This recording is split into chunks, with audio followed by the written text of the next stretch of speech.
We want total remigration, but we hope that we can accomplish these things peacefully, right? That people will leave peacefully, or there's a peaceful way that you can have total remigration.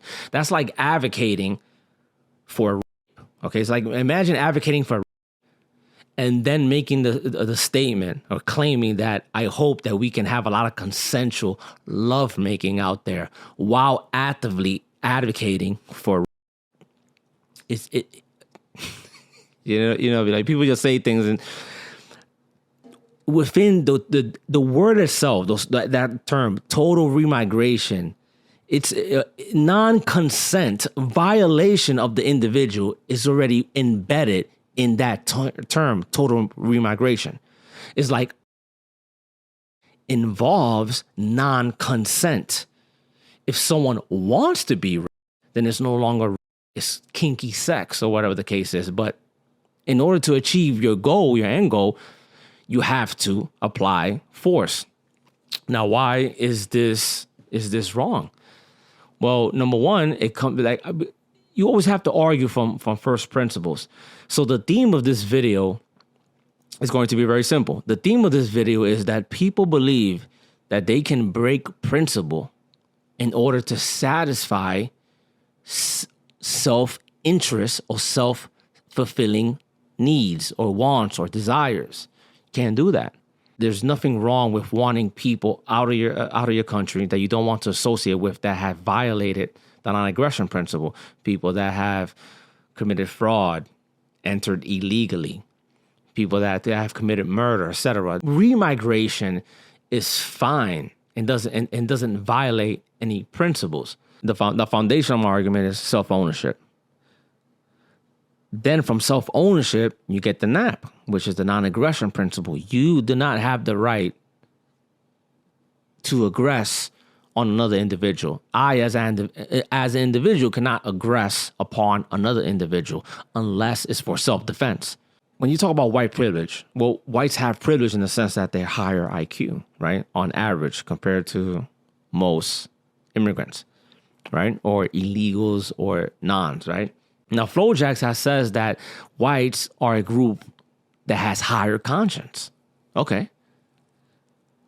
If this is the case, who has more moral responsibility? Who carries the moral burden in a relationship between a child and an adult? Well, obviously, the adult, right? Because they have a higher level of consciousness. You guys, being the higher conscience here, right? The white man who's higher intelligence, higher consciousness, you have a higher moral obligation to act in first principles, within first principles, than those of your opponents. This is the white man's burden, right? This is the white man's burden. The fact that you have access to this higher consciousness, right? Then requires you, gives you the burden, right? Your burden by first principles, acting in accordance to first principles. The moment that principles become inconvenient, people start rationalizing force. You can have a truly deep understanding, intimate understanding of the world and of individuals once you understand when there's conflict, when there's a dysfunction, when there seems to be something distorted. The question always becomes, what principle has been broken? Most people think about problems like this, okay? Problem appears, identify visible actor, blame visible actor, attack visible actor. But the way you should think about it is this. It's this way. Problem appears. Ask yourself what conditions or incentives are creating or created the problem. Ask what institutions created those incentives. Identify the root cause, and then you attack the root cause. Let me ask you a question, okay? Who created the immigration policy? Who subsidized the welfare system that distorts incentives? Who regulates housing, education, the labor markets, and destroys economic mobility? Well, that's the government. That's your government. Government, in and of itself, breaks first principle. As much as we want to label these people third worlders, which they are, low IQ, they are still intelligent enough and rational enough to respond to incentives and conditions that are being created and are created for them by the government. And this is the idea that FroJax's brings up, that universality has been extended to non-whites. No. Principle was broken to accommodate, okay, non-whites. That's why you're in the situation we're in. We're in the situation we're in today because principle has been broken. This is why you get all this distortion in society. Now, I'm for remigration 100%. I want to remove individuals that are committed fraud, that are on welfare. Welfare is a violation of non-aggression principle. Criminals, people that came here illegally, all these people need to go. Yeah, like this is to me, it should be common. That's just common sense. But to remove individuals that are not aggressing is the thing. They're not aggressing upon you. You cannot. You don't have the right to do that. I mean, you could do that, but don't claim you're doing it based off any principle. There's no principle there. The answer to any issue to me in society is always more freedom. Any issue is more freedom.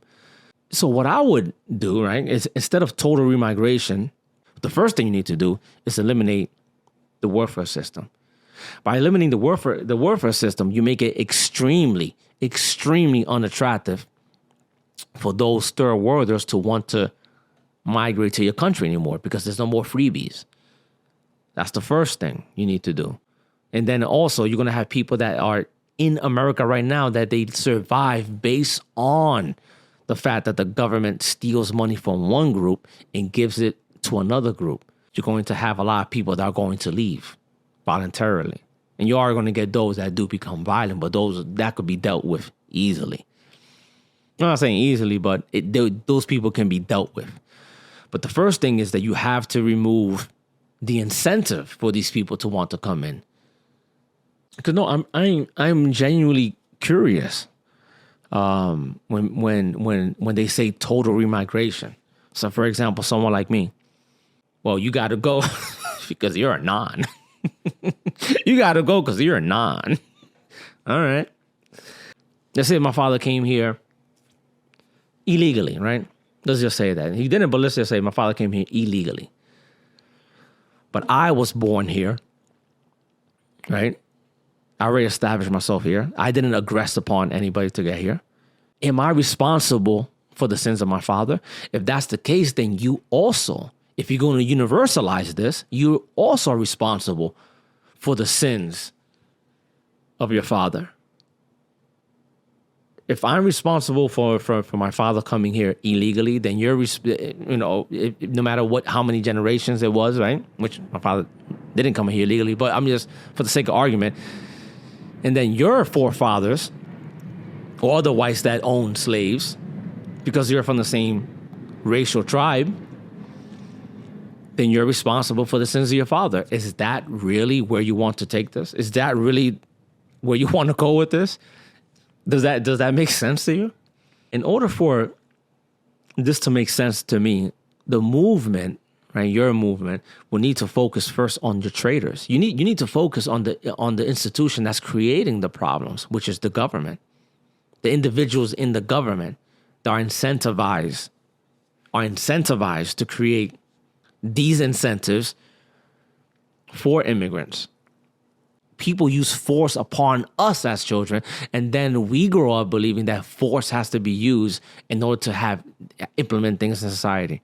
Everything has been forced upon us by government. Like slavery was enforced by government. Jim Crow laws, segregation was enforced by government. And then the government said, when the Civil Rights Act came along, they said, okay, now we're going to force integration. So everything is forced. You haven't had freedom of association, never.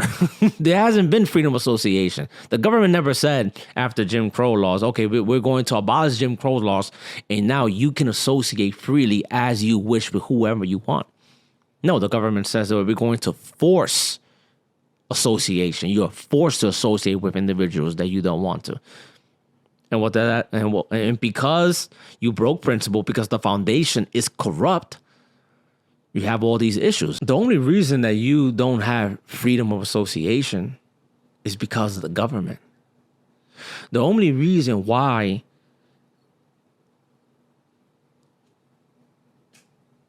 immigrants and illegals are being subsidized,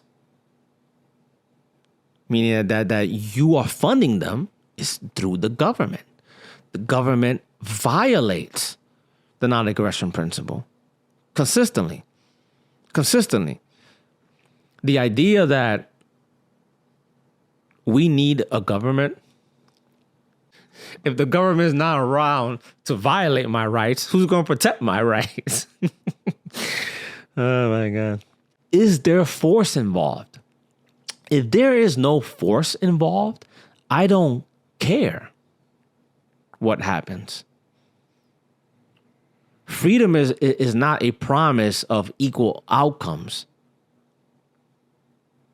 Freedom means that you don't get to aggress against someone else. One individual or one group cannot aggress upon another individual or another group. That is the true promise of freedom. It should be the true promise of freedom.